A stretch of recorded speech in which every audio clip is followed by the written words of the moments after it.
Gerhana matahari total terjadi di kota Palembang pada pukul 7.21 waktu Indonesia Barat pada 9 Maret 2016. Palembang pun mulai gelap gulita dan masyarakat yang berkumpul di Jembatan Ampera dan Benteng Kuto Besak mulai bersorak, dan momen langka dimanfaatkan oleh banyak orang mengabadikan momen ini, dan yang terlihat hanya blitz lampu kamera para pengunjung.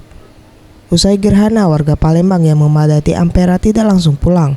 Ribuan warga yang telah memadati ikon kota Palembang ini melakukan selfie yang berlatar belakang jembatan Ampera.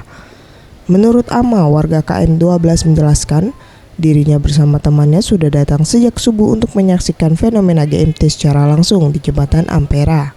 Ia bersama temannya sengaja melakukan selfie untuk mengabadikan momen kebersamaan, dan hal ini jarang dilakukan bila tidak ada momen tertentu, serta senang bisa berkumpul bersama teman.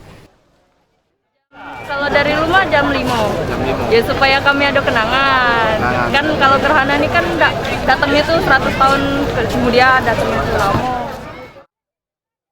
Mega Dwi Handayani, Farel Dwi Satria, Sriwijaya TV.